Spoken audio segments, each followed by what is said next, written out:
Alors, dans cette vidéo, je vais parler de l'imparfait de l'indicatif. Donc, comment le conjuguer avec les auxiliaires. Donc, avec être, j'étais, tu étais, il était, elle était, on était, nous étions, vous étiez, ils étaient, elles étaient. Donc, était, était, les quatre se prononcent de la même façon. Et il y a juste étions et étiez qui sont différents. Pour avoir, j'avais, tu avais, il avait, elle avait, on avait, nous avions, vous aviez, ils avaient, elles avaient. Donc ici c'est pareil, avait, les quatre se prononcent de la même façon et avions et aviez sont différents. Pour les groupes, on a les mêmes terminaisons, donc AIS, AIS, AIT, IONS, IEZ et AIENT. Donc ion, IE, et. Alors, pour le premier groupe, donc on enlève le ER et on ajoute la terminaison, donc parler, je parlais, tu parlais, il parlait, elle parlait, on parlait, nous parlions, vous parliez, il parlait, elle parlait. Pour le deuxième groupe, on enlève le IR, on ajoute ISS et en plus on ajoute la terminaison.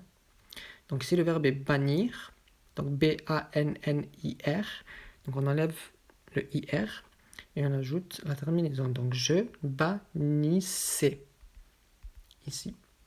Tu bannissais, il bannissait, elle bannissait, on bannissait. Nous bannissions, vous bannissiez, il bannissait, elle bannissait. Pour le troisième groupe, ils sont irréguliers, donc il faut les connaître par cœur. Donc ici, écrire, j'écrivais, tu écrivais, il écrivait, elle écrivait, on écrivait, nous écrivions, vous écriviez, ils écrivaient, elles écrivaient.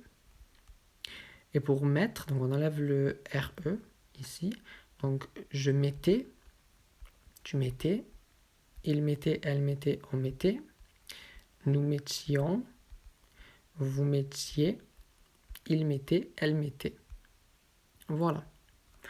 Ensuite, dans quelle situation utiliser l'imparfait de l'indicatif? Donc, premièrement, avec une habitude dans le passé. Donc, il faisait toujours ses devoirs.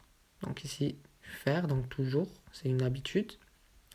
Pour une hypothèse dans le passé, donc une condition avec si tu pouvais partir en vacances, tu le ferais. Donc, ici. Ça, ici, ferait, c'est le conditionnel présent. Je n'ai pas encore fait de vidéo dessus, sur le conditionnel présent, mais je ferai une vidéo plus tard. Donc ne vous inquiétez pas si vous ne savez pas encore ce que c'est. Ensuite, donc troisièmement, pour une description dans le passé, il faisait très chaud. Donc ici, il faisait, et ça décrit le climat ou la météo. Et enfin, pour une action en cours, dans le passé, donc qui continue, nous préparions le repas quand tu es arrivé. Donc ici, on a notre imparfait. Ici, le passé composé. Voilà. Donc, voici les phrases. Vous pouvez mettre la vidéo sur pause pour deviner les bonnes réponses. Donc, pour la première phrase, je travaillais beaucoup à l'école. Donc, ici, le numéro 1. Donc, une habitude. Travailler beaucoup. L'imparfait est ici. Ensuite, j'achetais ce chat. Donc, ici, le numéro 3. Donc, une description dans le passé. Ensuite, tu mangeais ton repas quand je suis arrivé. Ici, c'est le numéro 4. Donc, c'est une action en cours dans le passé. L'imparfait est ici. Il faisait très beau. Ici, c'est le numéro 3. Donc, c'est pour une description dans le passé.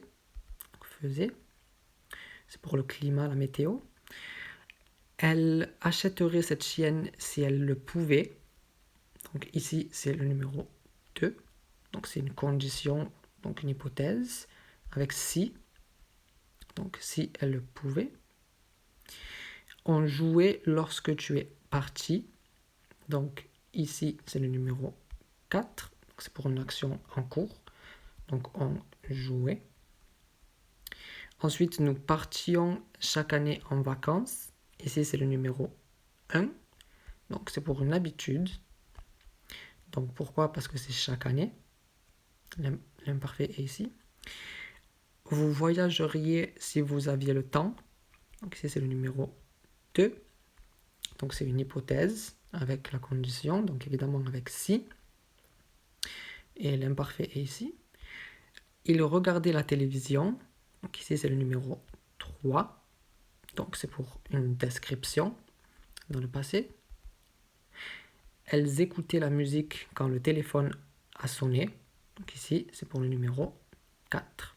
Donc une action encore en cours avec l'imparfait ici. Donc de temps en temps, ça dépend évidemment du contexte.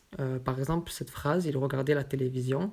Ça peut être le numéro 3, donc une description, mais ça peut aussi être une habitude. Donc ça dépend évidemment du contexte, mais généralement on peut deviner grâce à certains mots. Donc par exemple ici, il faisait toujours ses devoirs, donc avec toujours, ça peut montrer l'habitude. Ici, on n'a pas toujours, donc on peut comprendre que c'est une description. Voilà, donc c'est à peu près tout pour l'imparfait de l'indicatif. Si vous avez des questions, n'hésitez pas. Lors de la prochaine vidéo, je parlerai des différences et comment différencier le passé composé et l'imparfait de l'indicatif. Donc en attendant, je vous laisse et je vous dis à bientôt pour la prochaine vidéo.